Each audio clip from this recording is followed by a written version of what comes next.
Welcome to the Answer is Yes podcast, where we interview some of the most interesting people that have said yes to opportunities in their life. We hope that through these stories, you can learn to create your own destiny by saying yes along the way. Join us as we explore the new series covering topics such as passion, integrity, and hard work. I'm your host, Jim Riley, and I hope you enjoy these interviews as much as I do. I believe that everyone has an important message worth hearing. Welcome to the show. I have Karsten Williams on the show today, and this is not the first Ninja Warrior I've had on, but equally and all the same, he is important in his accomplishments, and I just wanted to welcome you, Karsten. Thank you for being here today. Hey, thank you very much for having me there, Jim, and looking forward to this opportunity to hang out with you a little bit and chat it up, man. Yeah, I appreciate that. So we met through Alex Weber, who was on my show a couple months ago. He's currently on tour for the book that he wrote, Fail Proof, Become the Unstoppable You. And as you know, Alex is just a great personality with wonderful friends and network. So I wanted to thank him over the show for introducing me to you and having you on today. Yeah, that's awesome. Love Alex, good buddy of mine, and love what he's about. And I'm glad that he was the kind of the spark to get us to meet each other, and here we are. Yeah, I raced the Spartan series competitively for 4 years. I had some success there, and really enjoyed the sport of running and obstacles and getting muddy and all those other things. But when I watch Ninja Warrior on TV, I mean, that's a whole different level of performance, athleticism. I'll point it out, fingertip strength. And for you to be a 6-time runner-up, national champion. I mean, that's pretty amazing, the success that you had there. Can you just give us a couple brief highlights, and then I want to talk about your history before we dig deep into that. Yeah, so kind of the big highlights on Ninja Warrior. So 8-time competitor, 6-time national finalist. I've won the Super Salmon Ladder competition twice. I've been on the American Ninja Warrior Ninja vs. Ninja 2 times as well, and was team captain of the Fast Cats was our team name, and was the highest ranked competitor on season 2 of that. And yeah, it's been a fun ride, and just thankful for the opportunities that I've had on to compete on American Ninja Warrior. Well, thanks for your role in Ninja Warrior. My kids have enjoyed many Ninja Warrior shows, and I'm certain that they have watched you compete. So thank you for that. But what I'm curious about, I know how I got into Spartan racing. It was more of a hobby, but this is really a commitment. Give us some background on you. Like, where did you grow up, and were you athletic then? And did you go to college, or did you just jump right into things like this? Where did you come from, and what did you do? So I live born and raised in Texas. I grew up in Plano, which is a suburb in North Dallas. And growing up, I was very just an outdoorsy kid. I was always in the street playing around, climbing trees, what have you. In high school, track was my sport there. So I was a good runner. My specialty was hurdles in like 400 meter was my cup of tea there. Didn't really fit into the other sports like football. I was kind of a thin guy, small guy, and but track was my calling, and had a lot of fun doing that. And did not go to college. I did have a couple of offers to go to some small colleges in the area, but I did have a kind of a season-ending elbow injury. I tripped over a hurdle and broke my elbow and fractured it, and so that kind of put me out of going and moving forward in that direction. So, and really at that point, I didn't really have a kind of a clear plan on what I wanted to do after high school. And I just kind of found my way through different means, and but eventually led to personal training and then the Ninja Warrior, and that took things to a different level. And but yeah, it's definitely an interesting story on kind of the path that I walked down to get to where I am now. I watch people run those hurdles, and I always think, man, they are going to trip and fall. Yep, and that's what I do too. So it really does happen. I mean, God, that had to have been devastating to have that type of injury, and then kind of an into a career in what you were doing. I understand that maybe that's not what you ultimately wanted to do, but all the same, how did you overcome that? And what were some of the struggles once the injury happened?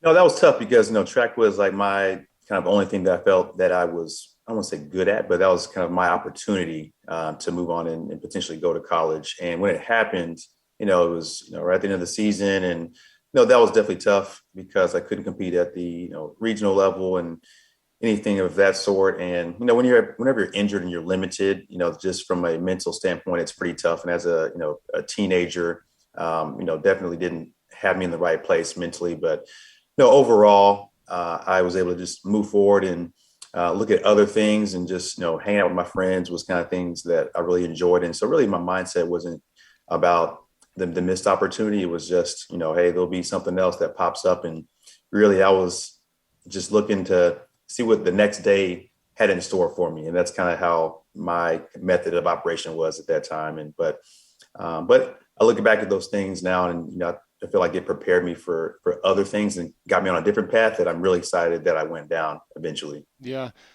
Karsten, and maybe this wasn't the case with you, but did you have any identity issues? I mean, as an athlete and performing at the level that you were, once you were no longer able to be in that sport, did you have any identity issues like, well, gosh, that's who I was. Now what am I going to be? And if so, how did you deal with it? Oh, absolutely. Because with that being kind of the primary avenue of kind of moving, down professionally with college and those things, really, I didn't know what I would do at that point as far as like, oh, no, who am I? Like I was a track guy, but now that's out the equation. I could have, run in some club stuff, but really after the injury, my mindset was off of that at that time. And really, I didn't know what the next step for me was. And so that was a little, troubling because, as a teenager, you're trying to find your way and like, what are my interests? What am I passionate about? And I really didn't know what that was. And so I just took it day by day. And, me and my mom were very close. And, she was always just like, hey, just, take one step at a time and, think about it. And I looked at, military, just throwing every possibility out there to see, what got me motivated, what got me excited to move forward with. And really never found that until really I started working. And then I had had a car that I got, and I was making payments. So I just got into the workforce. And so really that was my next step is I just got to go to work and start making money and just take it from there. Yeah. Now, you mentioned you got into personal training and working out at the gym and stuff like that. I mean, look, hey, I've done some training. I got a lot of friends that did training, but none of that led to anybody I know going on Ninja Warrior. So, what was it that you felt that there was a place for you, first of all, in training and being in that world, and how did that culminate into the next step? Yeah. So, and that's where my dad ties in because he was a bodybuilder, and growing up, he would take me to the gym, and he had his weight belt on, and he had his protein shakes and all that stuff. And so I would see that, and that definitely was something that I like to do, and that's something that helped me and my dad bonded, and had me focused on nutrition. Like he was the guy that made me take vitamins every day, and so at that early on, I didn't really realize the why behind that, but. And as I moved forward with, looking for work and everything, and I started working out at different gyms to stay in shape. Now I would start seeing, personal trainers in there, and I always loved, like helping people in general. And so I would see that those personal trainers working with their clients. I'm like, man, that's such a cool looking job. I get to work out in a gym and also help other people work out. Like that sounds like a win-win for everybody. And so that's when I kind of really got that spark of, that's my thing right there. And so I started going down to get my certification, and then eventually worked as a personal trainer at the gym that I was training at, because I was getting familiar with the trainers there and the managers, and had a good relationship. And that's what set off that journey of personal training, health and fitness. And eventually that's when Ninja Warrior kicked off, was when while I was at my time at Lifetime Fitness. All right. As a trainer. So here you are training people, helping people. Life is good. You got your car, all those things. How does Ninja Warrior fit into the occasion here? Like, did they just call, or did you say, "Hey, I want to do that," or "Hey, I think I could be good at that. I can run. I'm strong." Like, what clicks in your mind to say I'm going to go for it? Yeah, so during my time while personal training, and just even leading up to that, I would always catch Ninja Warrior as I was flipping through channels, and I really thought it was such a cool show. Like every time I saw it on, I'm tuning in, watching it. I'm like, man, deep down, I still have that competitive spirit, Mm-hmm. and as I was looking at different competitors go through, I could kind of relate to certain individuals on there. Maybe they had a similar story or they looked similar, and I was like, man, you know what? I think I could probably do that. I feel like I'm athletic. I got the speed, the strength. I probably had to learn some things, and so at that time, a I was just online looking Ninja Warrior up just to look into it more. And at that time, I looked on their website, and they had an open application at that time. So I was like, oh, let me just go down this rabbit hole. Let me fill out some information, see what it takes to get on there, and then we'll just go from there. Mm-hmm. Kept filling everything out. Got to the end, and at the end, it says you have to make a video. And at that point, I'm like, okay, I know a buddy that has a video camera. Sure, reached out and just put something together, just to put my hat in there. I was like, I'm just for fun. I'm gonna apply and just see what happens. And I applied, and on my first occasion, I didn't know the process, so about a month went by, no call, no email. I was like, okay, well, guess it's not for me. And then about 30 days after, I got a call, and actually, I missed the call. I was training a client. Of course, right? Yep, I was training a client, missed a call, unknown number, but it was a voicemail left, and they said, "Hey, it's a Ninja Warrior. Just give us a call back." I'm like, "Okay, well, that's interesting." And so I called back, and that's when they said, "Hey, you've been selected to compete on, season 6 of American Ninja Warrior, or season 5 at that time, in 2013." And at that point, I'm like, "Oh, we're here, we're going," And they asked if I would want to compete, and I said yes. uh, okay, so you get the call, right? You get off the phone. It's like, oh crap! I just got selected to be on this show. How do I do the obstacles? Like, what? Mhm. How did you prepare yourself to go to be on that show? I mean, obviously you're working out, you're strong, Yeah. and you could run fast, but there's nothing like the Ninja Warrior obstacles. Yeah, there's nothing like it. And at that time, there was no obstacle gym in my area. So, I would look at videos. Okay, let me climb the staircase. I was trying to find different ways to somewhat replicate things I've seen on the show. In the gym, I'd put some Bosu balls upside down and try to run across those, and Oh wow. ate ate a few times. And so it got real. I'm like, man, I got to get ready for this. And, but without minimal preparation, I thought I would still do well on my first Mm-hmm. season. And I come to find out that was not the case my first time around. So I kind of feel that category of, oh yeah, I can do this. I'm gonna go out. I'm gonna crush it. And this is actually much more than I thought it was, type of thing. Yeah.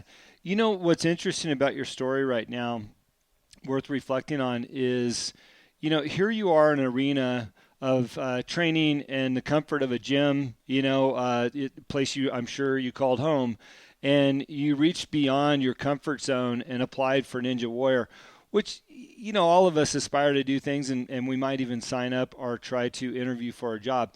But it's nothing like signing up to do something that's incredibly hard that you have zero experience in doing, because if you know Ninja Warrior, you don't know what the obstacles are until you get there, right? But and finally, the success of the show and your performance is going to be judged by millions of viewers.